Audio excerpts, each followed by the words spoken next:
So you're thinking about attending your first Latin Mass? Myself and Ryan the Retrograde have 5 tips on what can help you out in attending the Latin Mass. What is the first tip, Ryan? So the first tip is you should prepare ahead of time.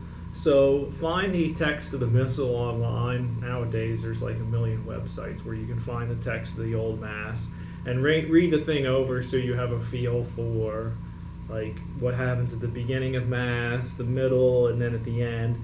The skeleton is really not much different than the new Mass at all. So you should at least be able to familiarize yourself with those places.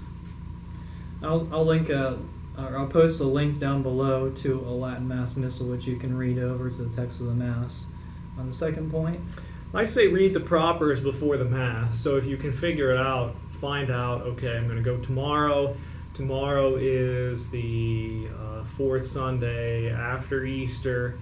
And then so read the epistle and the gospel and the things that change for that week's Mass. And the reason why I say that is because if you do it ahead of time, then there's no need to worry about what's going on in the Mass, because it being your first time, you will get lost.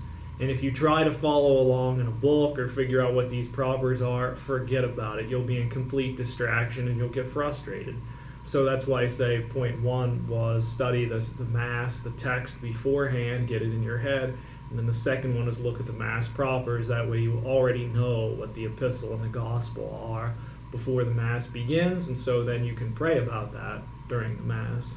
And by propers, Ryan means the readings. That's a Latin Mass term that you may not have heard if you're accustomed to attending the Novus Ordo. And also the red books. There are red books at the entrance of each church. That Typically there are. Usually, in most Latin Mass churches. You can grab one of those, and a lot of them contain the propers if it's a Sunday Mass. If it's a weekday Mass, not so much. I'll also post a link down below for weekly propers, and they also have weekday propers for whatever day you're planning on attending.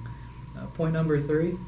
I say dress up, and the reason for that is not because dressing up, like wearing a tuxedo or a suit, is required, but the thing that's going to happen is if you're used to like going to the new Mass and people just wear typical everyday clothes, if you show up wearing everyday clothes to the old Mass, you're going to feel out of place.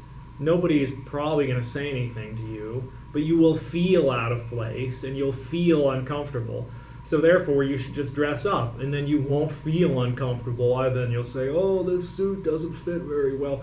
But you won't feel like people are looking at you or whatever. So that's my advice for that. And bottom line is you should be dressing up for Mass every Sunday anyway, because it's the most important thing you're doing that week.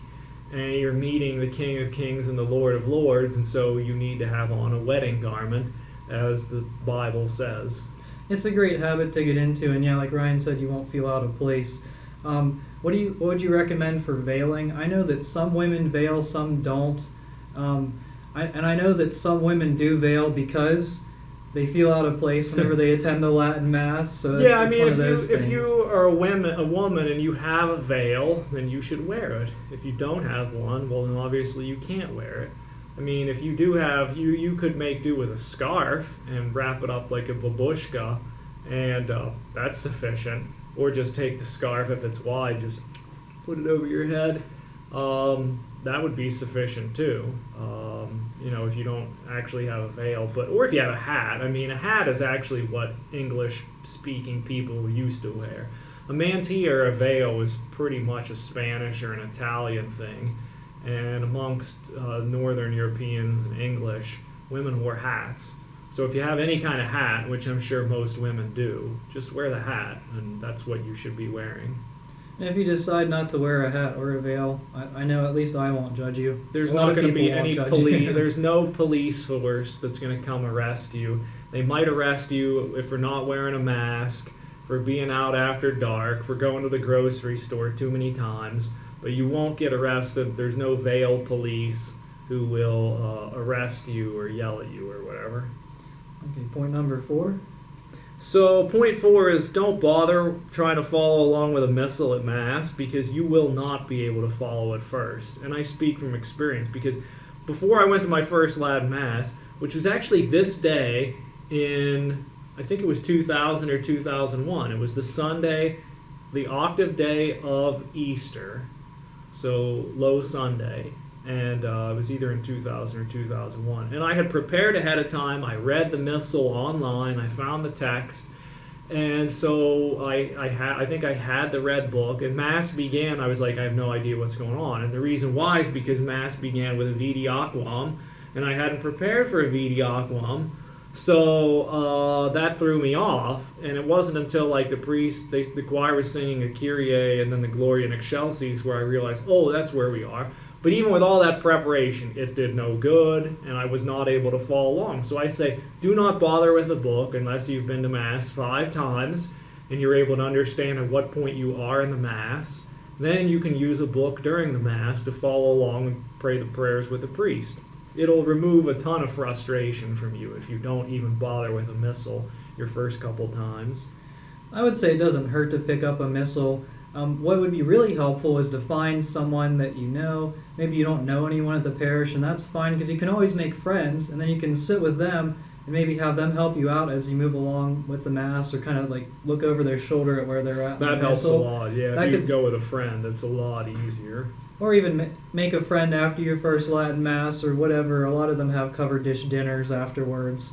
There's a nice community, so that kind of goes. That doesn't really go in with point 4, but make friends. That's a good thing. What did you do? How did you do when you came to your first Mass? Did you try Well, the missal, or what did you do? I actually went to my first Mass a number of years ago, and it was a low Mass, and I did Mhm. use a missal. Okay.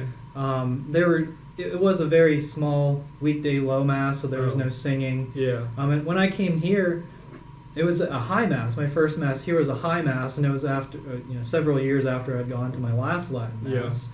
Yeah. And I was pretty lost at first, but then I was able to figure it out just because I had been to the low Mass. So I feel Yeah. like my sort of insights are a little bit different, just because I went to the Latin Mass and I took some time off, and I did, so Yeah. it's a little bit more sporadic. That's another important point here is I don't know where you people will end up going for your first Mass, but going to a low Mass is so different than a high, because your low is probably you're not going to be able to hear anything, and so it will be impossible for you to follow along in that missal.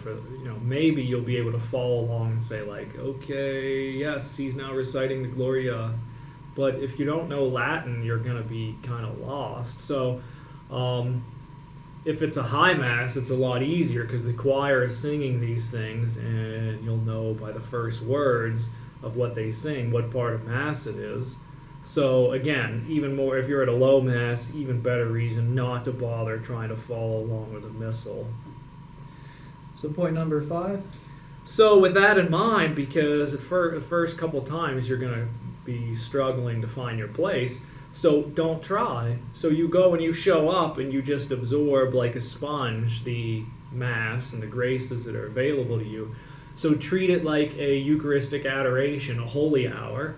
So you go there and you pray silently. You do mental prayer. If you're able, follow along with what parts of the Mass that you know. You've done your preparation the night before, the day before, the week before, whatever.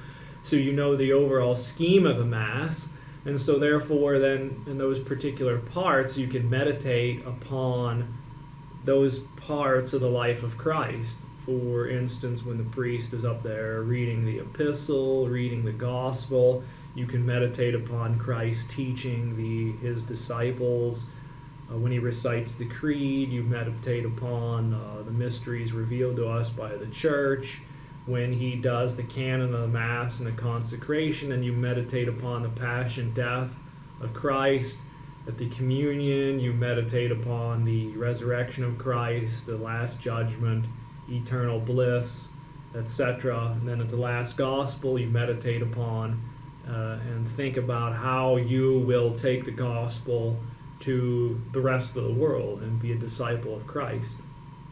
And one thing to note here, you're not required to say anything during Mass. If you're accustomed to the Novus Ordo, there's a back and forth dialogue. At the Latin Mass, you as a layperson sitting in the pews are not required to actually say anything. No, because during the Mass. there's servers who do the responses for you, because like I said, depending on if it's low Mass or whatever, you're going to be far away. You're going to have not going to be able to hear the priest very well, and the server's there beside him, and so he'll make the responses for you.